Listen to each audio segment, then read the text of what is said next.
which kind of orbital is this? This is a p orbital, ठीक है? So ये orbital है p वाला, and फ्लोरीन की ionic इलेक्ट्रॉनिक कन्फिगरेशन क्या होती है? That is 1s2 2s2 2p5, right? This is fluorine, and therefore हमें पता है कि p वाले में सिर्फ और सिर्फ इसके 5 इलेक्ट्रॉन्स हैं, so we'll say 5 electrons. सही है जी, अच्छा जी. Then over here, hydron is a general term used to represent the ions 1h1 plus, 2h1 plus, 3h1 plus. ठीक है जी. State in terms of subatomic particles in the nucleus what is the same about each of these ions and what is different. So what is same, what is different? आसान आसान questions हैं.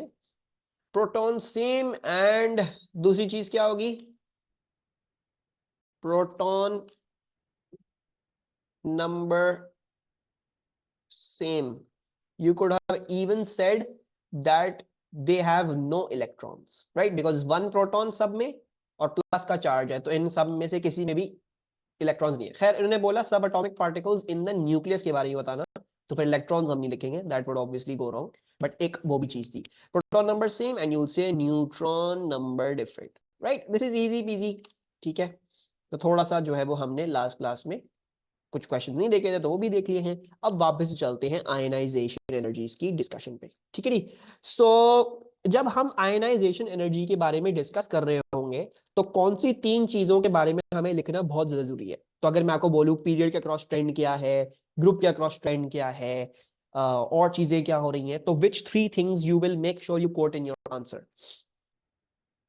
Very good. So you will make sure you quote nuclear charge, you will make sure you quote shielding, you will make sure you will quote atomic radius, ठीक है? and these are very important. आपको ये इन तीनों चीजों के बारे में periodic table के ट्रेंड्स क्या चल रहे हैं इन तीनों के ऊपर और क्या नहीं क्या, you should know, because हम बहुत दफा देखेंगे यही 3 चीजों को इस्तेमाल करके हम बहुत सारी चीजें एक्सप्लेन करेंगे, right? So for example bond energies, for example I don't think so it's bond energies, for example जो है वो एटॉमिक रेडिया जब पीरियड 3 पढ़ रहे होंगे, ठीक है?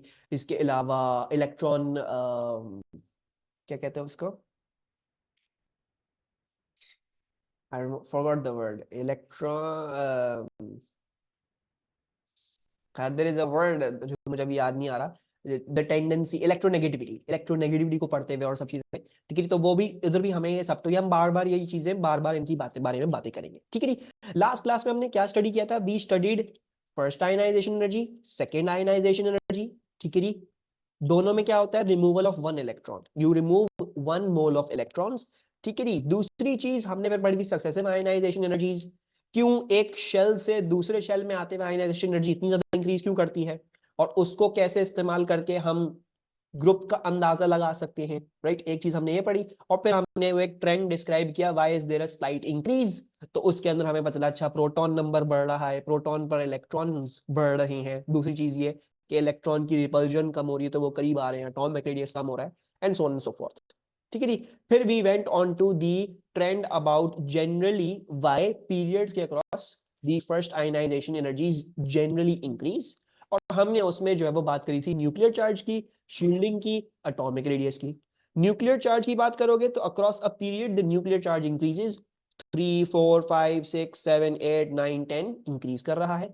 Shielding by inner shell electrons remains constant, right? Because inner shell में उतने ही इलेक्ट्रॉन्स रह रहे होते हैं, तो the shielding is going to remain constant. And lastly atomic radius will decrease, because nuclear charge जब बढ़ जाएगा तो वो वैलेंस इलेक्ट्रॉन्स को ज्यादा जोर से खींचेगा, एटॉमिक रेडियस आपका डिक्रीज कर जाएगा. एंड फाइनली आप क्या बात लिखोगे? First ionization energy therefore generally increases as more energy is required to pull out that valence electron, ठीक है नी? So this is all that we discussed in the last class. अब कुछ बातों पे चलते हैं and let's discuss some of the anomalies we saw when we were discussing the trends in periods, ठीक है नी? तो वो anomalies कहाँ हैं? वो anomalies हमें यहाँ पे दिख रही हैं, बेरिलियम और बोरॉन के बीच में.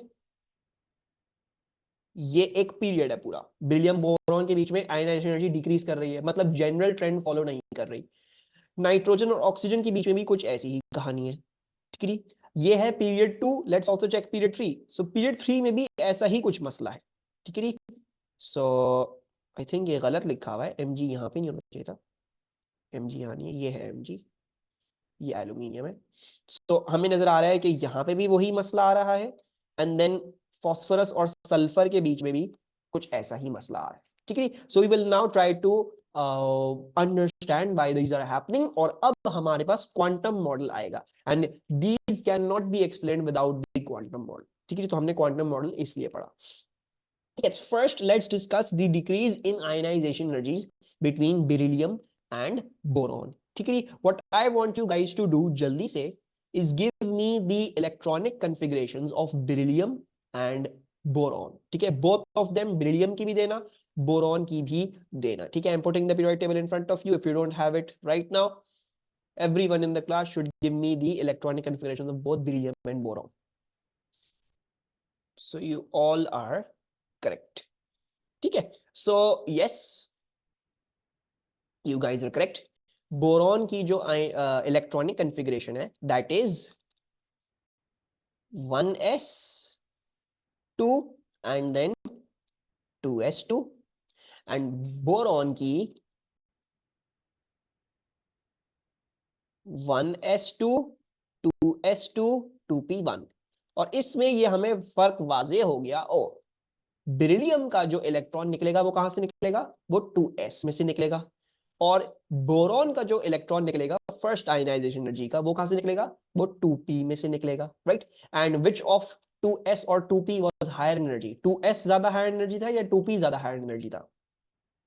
सो 2p was higher in energy, ठीक है। क्यों? बिकॉज ये बाद में फिल हो रहा है, right. So this is a shell that is higher in energy, और हमें क्या पता है, सॉरी शेल बोल रहा हूं, this is an sub shell that is higher in energy, ठीक है, that is higher energy than 2s। और हमें क्या पता है, जैसे जैसे शेल के अंदर एनर्जी इंक्रीज करती है तो वो न्यूक्लियस से दूर होता जाता है, right. So similarly with the subshells, जैसे जैसे सबशेल्स की एनर्जी इंक्रीज करेगी तो वो न्यूक्लियस से दूर होते जाएंगे, right.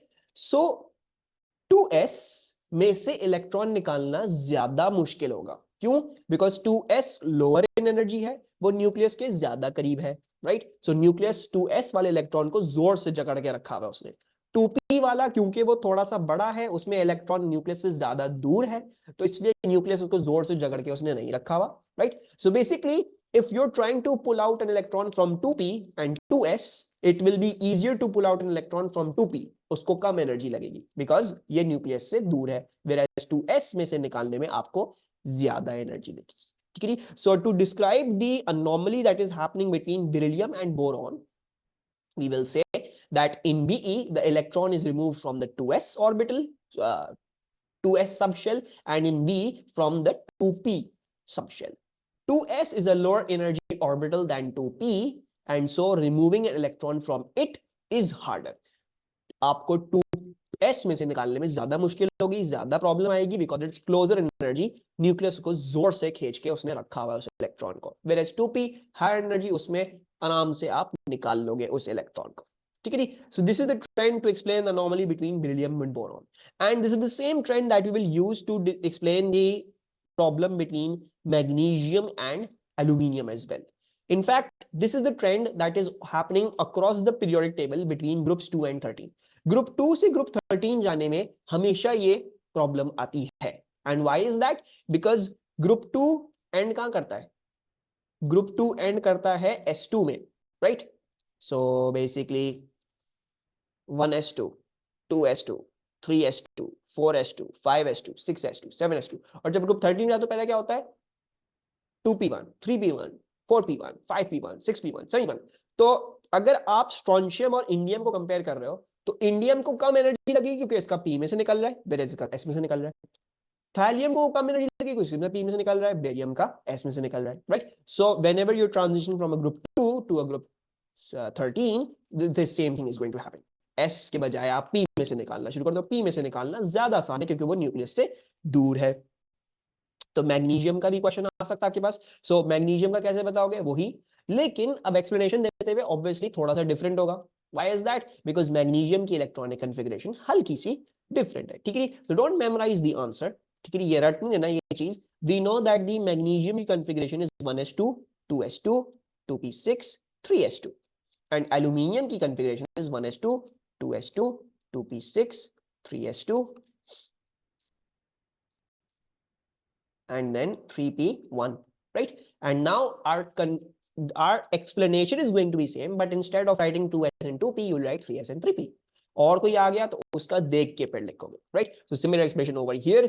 The 3s subshell is lower in energy than the 3p subshell. So therefore, removing electron from 3p is easier than the 3s. So therefore, removing an electron from 3p is easier, requires less energy. या लिख दो s में से निकालने में ज्यादा मुश्किल होगी तो requires more energy, right? And you will see that group 2 to group 13 हमेशा dip आएगा. Group 13 वाले में से energy आपको कम देनी पड़ेगी, आराम से निकल आएगा वो इलेक्ट्रॉन. ग्रुप 2 वाले को आपको ज्यादा एनर्जी देनी पड़ेगी. ठीक है? Any problems understanding this? The decrease between the groups 2 and group 13. So all of these, barium, boron, magnesium, aluminium, and these are some things that you need to memorize. क्योंकि examiner expect करता है कि आपने ये रटा हुआ है, आपको आता है, समझ में आता है, and he will come up and give you these questions anytime. Okay, so you should know क्या है क्या नहीं. So you should know these things should be in your head. ये आपको याद करना पड़ेगा. ठीक है? अच्छा, decrease in groups 15 and 16. So for example, जब मैं नाइट्रोजन ऑक्सीजन की बात कर रहा हूं और फास्फोरस और सल्फर की बात कर रहा हूं, तो इसमें क्या प्रॉब्लम है? Let's also see that. इसको भी हम क्वांटम मॉडल से ही सॉल्व करेंगे. क्वांटम मॉडल क्या कहता है? नाइट्रोजन की कॉन्फ़िगरेशन क्या है? Can you guys tell me nitrogen की कॉन्फ़िगरेशन? व्हाट्स नाइट्रोजन की configuration? What should be nitrogen की एंड देन ऑक्सीजन की electronic configuration? Everyone. So oxygen is just one ahead. तो but nitrogen का 2p3 है तो oxygen का 2p4 हो जाएगा. Right? We all understand. This is pretty easy. Right? Okay, let's go back. So basically, हमें पता है nitrogen is 1s2, 2s2, 2p3, and oxygen is ये 1s, ये 2s, ये 2p. So let's write this as well. 1s2, 2s2, and then 2p4. And what do you see is something very amazing. इसमें 3 unpaired electrons थे, whereas इसमें 2 unpaired है. इसमें क्या हो गया? एक पेयर्ड इलेक्ट्रॉन का बॉक्स आ गया है. You have electrons that are paired, right?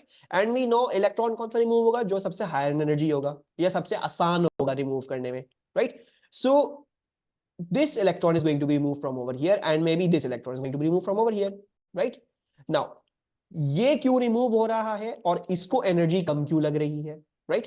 This is being removed because in दोनों के बीच में ऑलरेडी रिपल्जन होगी, राइट? एक छोटे से बॉक्स में आपने 2 इलेक्ट्रॉन्स डाल दिए, they are already repelling each other, ठीक है? They are already negatively charge, वो एक दूसरे को ऑलरेडी रिपेल कर रहे हैं. वो कह रहे हो यार तुम निकलो मेरे कमरे से, बाहर जाओ, ठीक है? तो जब आप एनर्जी दोगे तो एक होगा, उसको एनर्जी मिल गई, वो बाहर निकल जाएगा, राइट? ही विल से भाई पहले ही रिपल्जन है, पहले ही मुझसे खुश नहीं है, दूसरा जिसके साथ मैं रह रहा हूँ कमरे में मुझे बाहर धक्के मार के वैसे ही निकालने की कोशिश कर रहा है, तो मैं निकल जाता हूँ. मैं कम एनर्जी में ही निकल जाऊंगा क्योंकि मैं आपने एनर्जी दी, बाकी रिपल्जन हो रही है तो वो खुद निकल के बाहर आ जाएगा.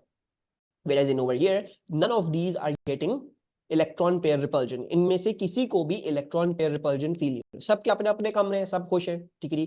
सब आराम से हैं. आपको एनर्जी ज्यादा देनी पड़ेगी इस केस में, right? So between nitrogen oxygen what's happening is oxygen has paired electrons whereas nitrogen does not have any paired electrons. तो ऑक्सीजन में एक paired electron remove हो रहा है and it's easier to remove a paired electron. Why is that? Because they're already repelling each other.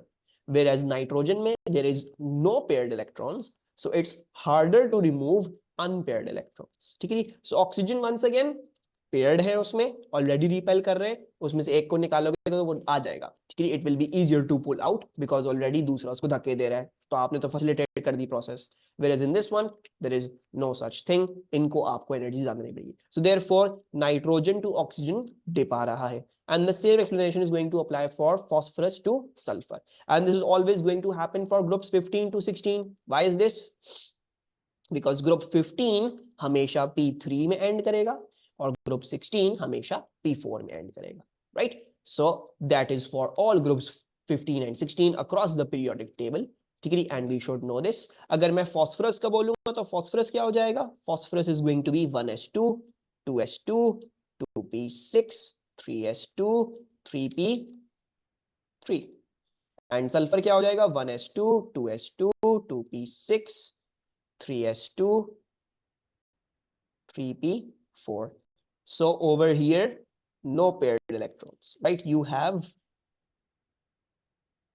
no paired, and over here you have one paired, and we all know that removing a paired electron is going to be easier because it's already getting repelled.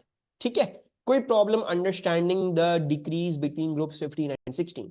Any problems, any things that you're not understanding? Want me to repeat? Tell you again?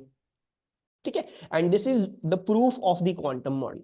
अगर quantum model नहीं होता so आप explanations नहीं दे सकते थे. Bohr model fail कर जाता है. Bohr model cannot explain these dips.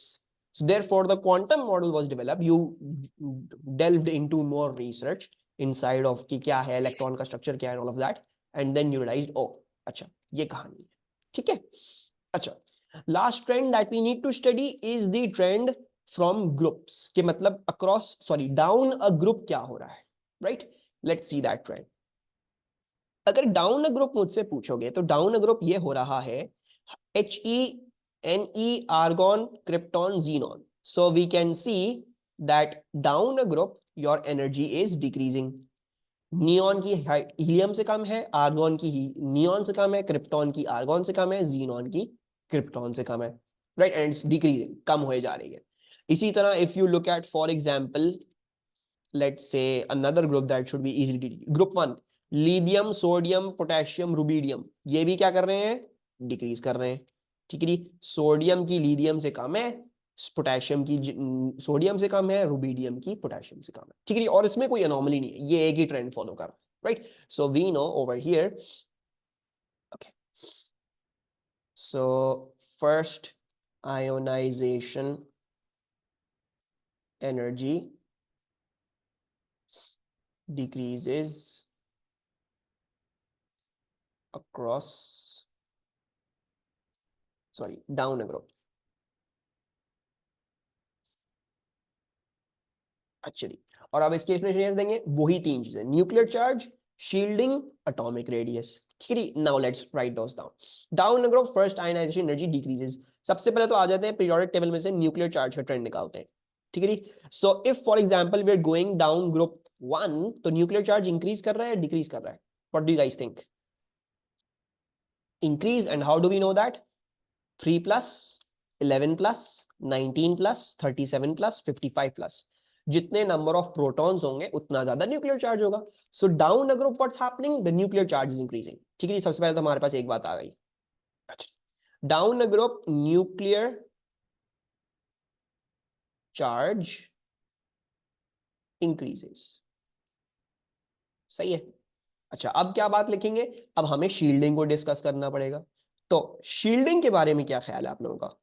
What's happening to the shielding?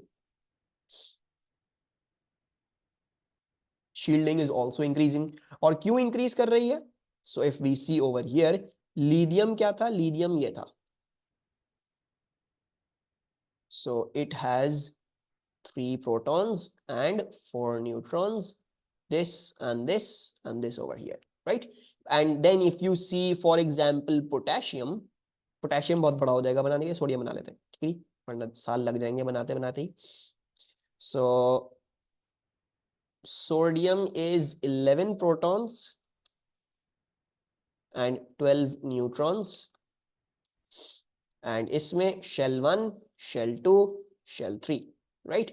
and you will see 1 2 1 2 3 4 5 6 7 8, ये हो गया 11वां इलेक्ट्रॉन. सो 2 8 11. ठीक है जी, हमारे पास हो गया ये. Now what do we see? Nuclear charge तो इंक्रीज कर रहा है, लेकिन आप जब पीरियड 2 से पीरियड 3 में आओगे तो क्या होगा? इनर शेल भी इंक्रीज कर जाएगा, right? So you have one more inner shell now. तो अब शील्डिंग बढ़ गई. The shielding has also increased. आपके पास अब क्योंकि अंदर शेल्स में ज्यादा इलेक्ट्रॉन ज्यादा, शील्डिंग भी आपकी इंक्रीज कर चुकी है. Let's look at it in terms of effective charge. What do you think, what is the effective charge this electron is जो है वो feeling, this one, in case of lithium? Effective charge कैसे निकालते हैं? 3 protons 3 plus minus the inner electrons. तो inner electrons जितने भी हैं आप वो माइनस कर लोगे.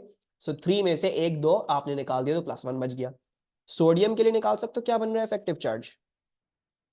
नहीं, effective charge 11 protons minus all of the inner shell electrons, inner shell, सारे inner shell, तो 11 minus 1 10 minus 1 9 8 7 6 5 4 3 2 1, यानी बाहर वाले को कितना फील हो रहा है? अभी भी 1 फील हो रहा है, right? So what's happening down the group? The effective charge that the valence electron is feeling is remaining constant. यानी क्या हुआ? Let's quantify this. Let's write this down. So basically what we understood is nuclear charge increases and your shielding also increases. And as a effect, we saw that the effective charge felt by the valence electron is remaining constant. So basically these two things are, yeah, बल्कि इसके आगे एक और चीज, shielding also increases as inner shell electron increase, yeah, as number of inner shells increase. And because they both are increasing, हमने देखा effective charge constant रह रहा है, so basically these two will cancel each other out. So we will write nuclear charge also increases, shielding also increases, and they cancel each other out. So you're going to write cancel each other out. And then lastly, अब हमें atomic radius पे discuss करना है, तो atomic radius को बारे में हम क्या लिखेंगे? Atomic radius is very easy, क्योंकि हमें इस पे ना ही न्यूक्लियर चार्ज ना ही शील्डिंग पे डिपेंड करना है, we can give it through directly over here. इसमें 2 शेल, इसमें 3 शेल, इसमें 4 शेल, 5 शेल, 6 शेल, 7 शेल, तो जैसे जैसे शेल्स बढ़ते जाएंगे एटॉमिक रेडियस ही बढ़ता जाएगा. So the atomic radius down the group is increasing, right? So let's write this down as well. So we're going to write atomic radius increases down the group as number of inner shell electrons increases. ठीक है, so this is हमारे तीनों factors. और अब हम क्या लिख सकते हैं? फर्स्ट, आयनाइजेशन एनर्जी डिक्रीज क्यों कर रही है? बिकॉज एटॉमिक रेडियस बढ़ रहा है, तो वैलेंस शेल का डिस्टेंस न्यूक्लियस से दूर हो गया, nucleus is pulling it less strongly, so therefore it becomes easier to do, right? Okay, I'll repeat that again. So therefore first, ionization energy decreases,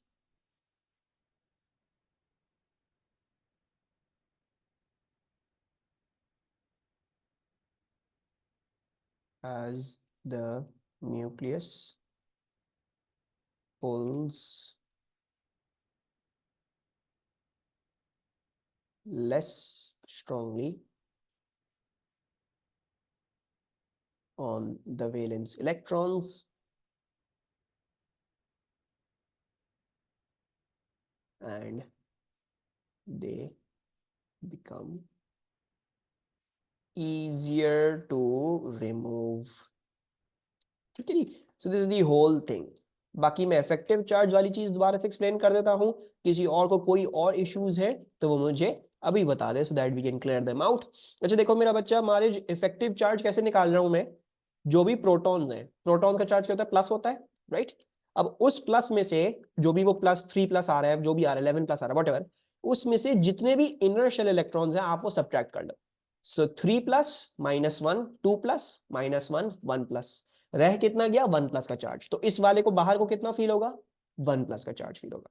similarly with over here 11 protons, तो 11 plus का charge. अब जितने भी inner shell electrons हैं वो subtract करते जाओ, तो 10 -1 किया तो 10 हो गया, देन 9 8 7 6 5 4 3 2 1, रह कितना गया? +1 का चार्ज जो उसको फील होगा.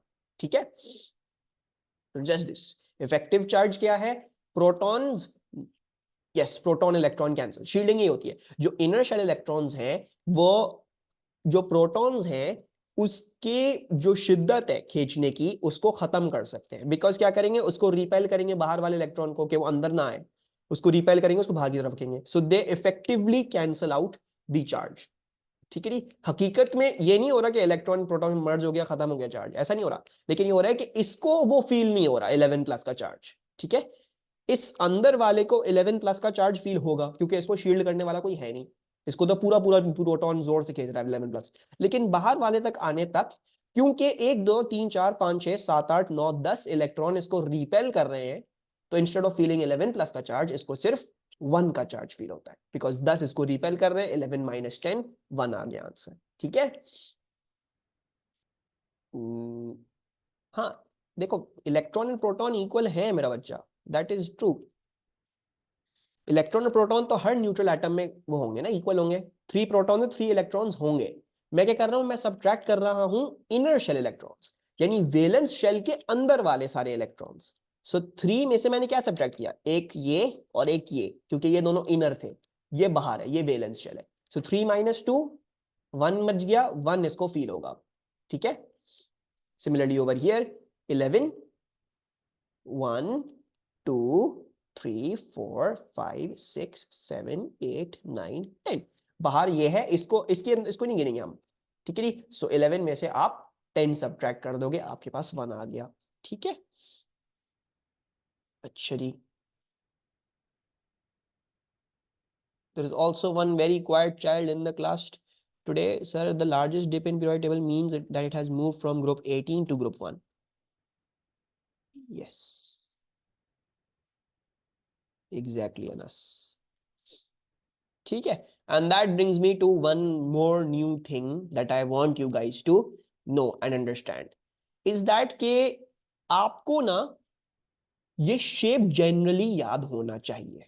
ठीक है। Examiner is also expecting you to that you know this shape generally, what's happening generally across a period, across a group, क्या हो रहा है, right. So what is this shape, इसको थोड़ा सा हम देख लेते हैं।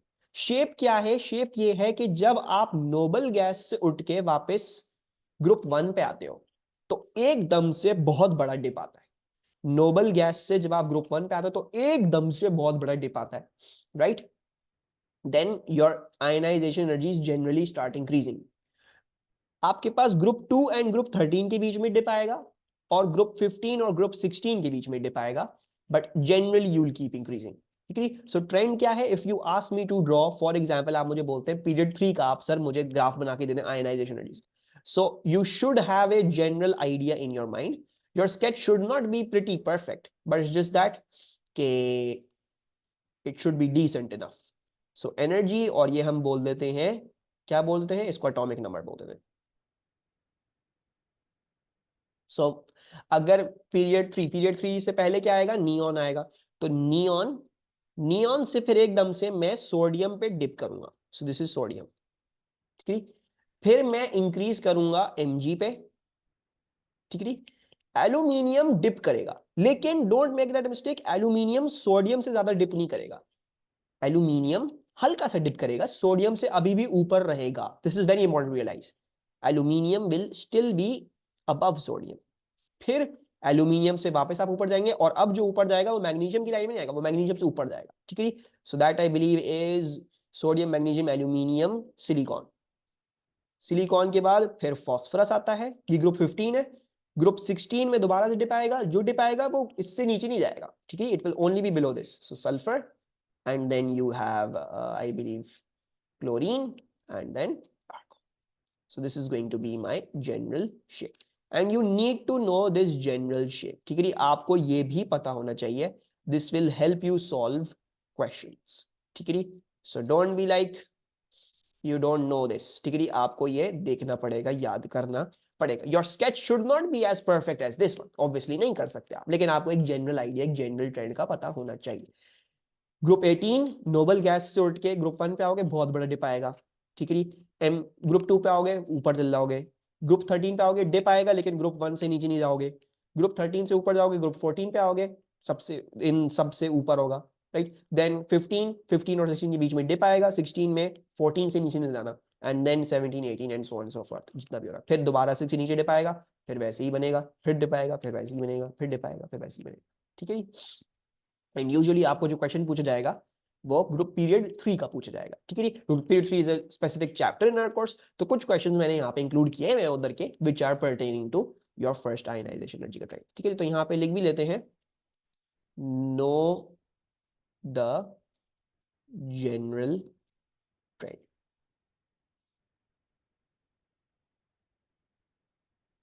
Okay, now let's also discuss the decrease from noble gas to group 1, ठीक है जी। उसको भी डिस्कस करने की कोशिश करते हैं, और कैसे डिस्कस करेंगे, वही तरीका, न्यूक्लियर चार्ज, शील्डिंग और एटॉमिक रेडियस। तो कैन यू टेल मी, जब मैं नोबल गैस से उठ के आ रहा हूं ग्रुप 1 पे, तो न्यूक्लियर चार्ज इंक्रीज कर रहा है, डिक्रीज कर रहा है? When I mean going from for example helium to lithium या neon to sodium, nuclear charge increase कर रहा है, डिक्रीज कर रहा है? Nuclear charge is increasing. Why? Helium is 2 plus, lithium is 3 plus, neon is 10 plus, sodium is 11 plus, right? Atomic number increase कर रहा है, helium का 2 है, इसका 3 है, इसका 10 है, इसका 11 है, right? So the nuclear charge is increasing. So let's write that down. So nuclear charge increases. अच्छा, shielding को क्या हो रहा होगा? What do you think is happening to the shielding? ठीक है, maybe you might find it easier when I go to the periodic table.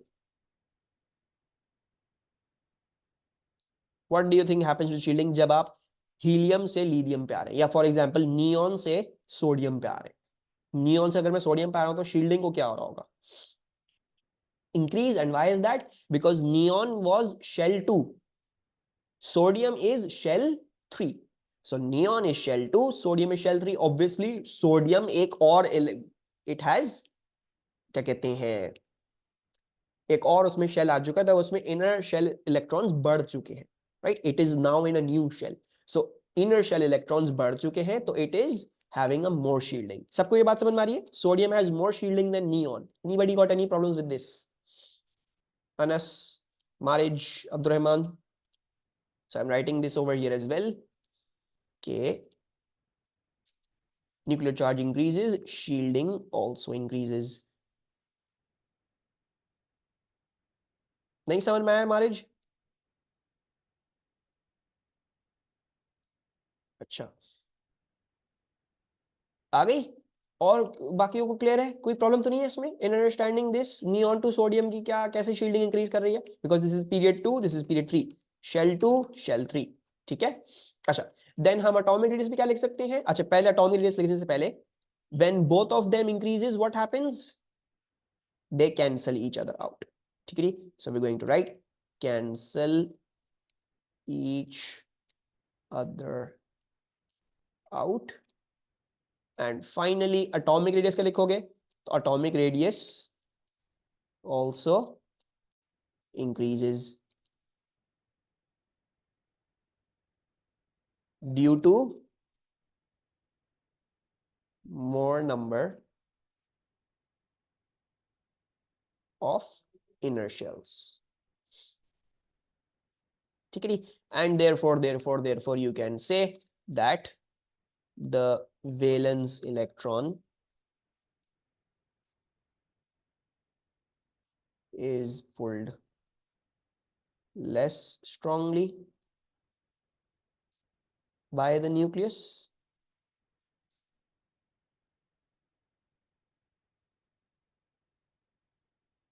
therefore it is easier to remove, ठीक है जी।